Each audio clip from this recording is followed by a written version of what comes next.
এক স্বৈরাচার গেছে, আরেকটা আসবে। যে ওই মঞ্চে যায় সেই স্বৈরাচার। মাহফিল শেষে বাড়ি ফেরার পথে ভয়াবহ দুর্ঘটনার কবলে পড়েছেন ইসলামী বক্তা আব্দুল হাই মোহাম্মদ সাইফুল্লাহ। ট্রাকের ধাক্কায় দুমড়ে মুচড়ে গেছে তাকে বহনকারী গাড়িটি। দুর্ঘটনায় তিনি বুকে, চোখে এবং পিঠে গুরুতর আঘাত পেয়েছেন। শনিবার রাতে টাঙ্গাইল যমুনা সেতু এক্সপ্রেসওয়েতে ঘটে এই ভয়াবহ দুর্ঘটনা।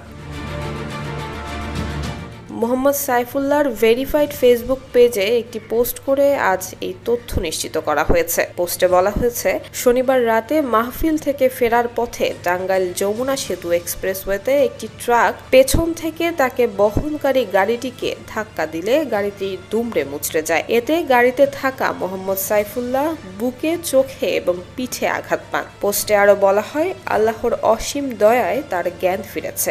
Double million offer Walton fridge কিনে পেতে পারেন 20 লক্ষ টাকা, রয়েছে কোটি কোটি টাকার নিশ্চিত উপহার। টাঙ্গাইলে প্রাথমিক চিকিৎসা শেষে তাকে দ্রুতই ঢাকায় নেওয়া হয়। চোখের উন্নত চিকিৎসার জন্য নেওয়া হয় ব্যবস্থা।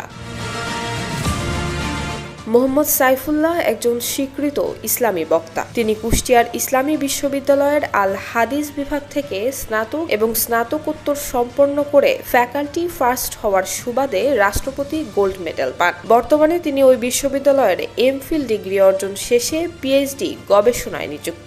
এছাড়া তিনি বাংলাদেশের বর্তমানে মসজিদুল জুমা কমপ্লেক্স পল্লবী শাখার খতিব হিসেবে দায়িত্ব পালন করছেন। পাশাপাশি তিনি বেসরকারি টেলিকম প্রতিষ্ঠান ইবিএস এর রিলিজিয়াস ডিরেক্টর হিসেবে কাজ করছেন।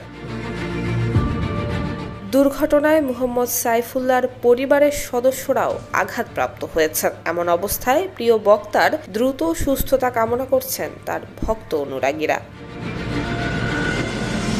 নুসরাত জাহান মেহেক, জয় জয় দিন।